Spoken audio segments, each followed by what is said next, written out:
Fox's Shep Smith fact checks Trump's Amazon claims. None of that was true. Fox News host Shepard Smith on Tuesday fact-checked President Trump's claim that the U.S. Postal Service was losing large amounts of money because Amazon was using it to deliver packages at low cost. The post office is losing billions of dollars, and the taxpayers are paying for that money because it delivers packages for Amazon at a very below cost, Trump told reporters. That's not fair to the United States, and it's not fair to our taxpayers, and Amazon has the money to pay the fair rate at the post office, he continued. Trump went on to say the post office loses $1.47 on every package.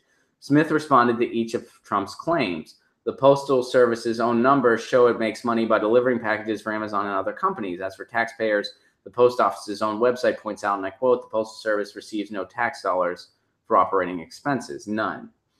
And a reference to that $1.47, a Citigroup study last year showed on average the Postal Service was charging $1.46 below market rates for package delivery.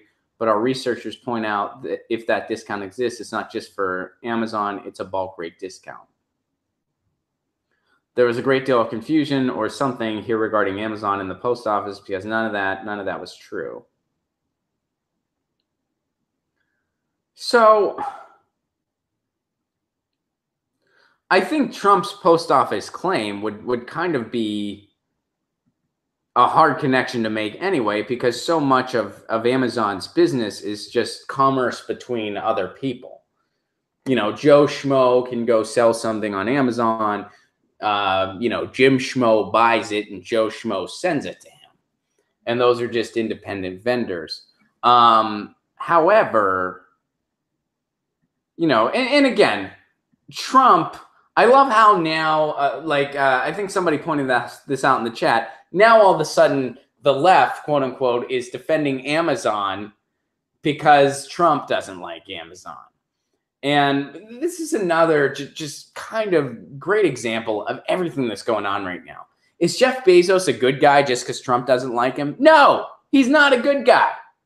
Does that make Trump a good guy? No, Trump's not a good guy either. Why does Trump dislike Amazon? Because Trump's entire life is just one big measuring contest. He comes from a level of privilege you and I cannot even fathom.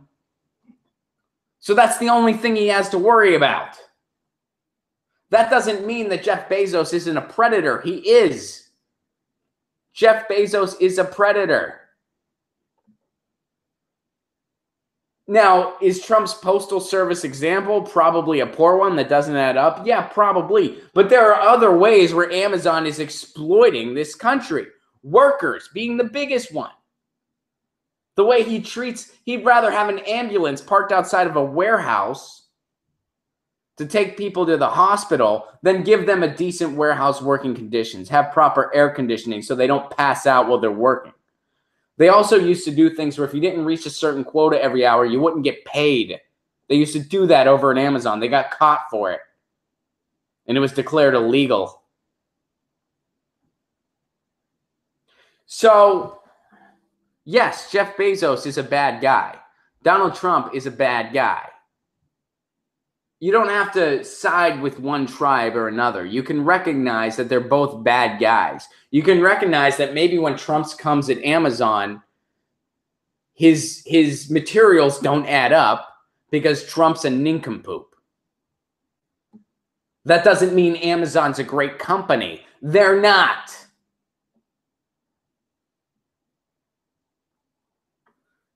Bezos likes the idea of UBI so he won't have to pay his workers. I'm not familiar with his personal stance on UBI, but if he does favor UBI, that's exactly why he does. He would try to use it as a way to pivot into not paying his workers. Absolutely. Trump-Bezos cage match. Yeah, can they both lose? I'm not on either side.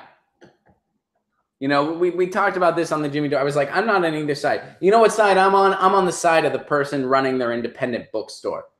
I'm on the side of the person that has a record store that's been making its neighborhood cool for 30 plus years and continues to do so. I want to buy some used vinyl from them. I want to buy a book down the street. That's what I want to do. That's what I want to do. That's whose side I'm on. I'm not picking between Trump or Amazon. Oh, you're a liberal if you choose Amazon. You're a conservative if you choose Trump. How dumb A and B dichotomy can people get? Bezos, a predator that meets with weapons contractors. We don't even know what they talk about. He's in bed with the CIA. He owns a newspaper. He's trying to manipulate our food distribution by buying Whole Foods. He has more money than any of us could ever imagine having. He's the richest man the face of the earth has ever seen, arguably. Yet he won't pay people a living wage. He's a megalomaniac psycho. He works nonstop. And this is celebrated in the world of capitalism. This is celebrated in the world of capitalism. This is sickness. This is bizarre. Bezos is getting into healthcare too, Jilly points out. I forgot. Thank you for reminding me. So, yeah, and Trump's postal service example is probably lazy and incomplete. And Fox News is harping on it because they have nothing better to do. Heaven forbid anyone in the corporate media does an actual report of what's really going on. And the fact that you're supposed to pick your plutocrat. Oh, pick your oligarch, Jeff Bezos or Donald Trump. How dumb do you have to be? Hey guys, thanks for watching. That was a clip from Get Your News On with Ron, the world's first viewer-curated streaming news show. What does that mean? That means I log on to a stream and people tweet me articles over on Twitter at Ron Placone, or they use our Reddit subsection, which is just Get Your News On with Ron over on Reddit. And that's how we build the show. I'm seeing all these articles for the first time. We are literally getting our news on together. Follow me on Twitter at Ron Placone so you can participate. And this show streams live every Tuesday through Friday at 10 a.m. Pacific Standard Time. So please do tune in. If you want to support this show, you can do so over on patreon.com/Ron Placone, where for as low as $1 a month, you get access to exclusive podcasts every week, exclusive videos, free tickets to shows when I'm performing in your town, and more for as low as $1 a month. Please do consider it. Thank you so much for your support. This has been Get Your News On with Ron.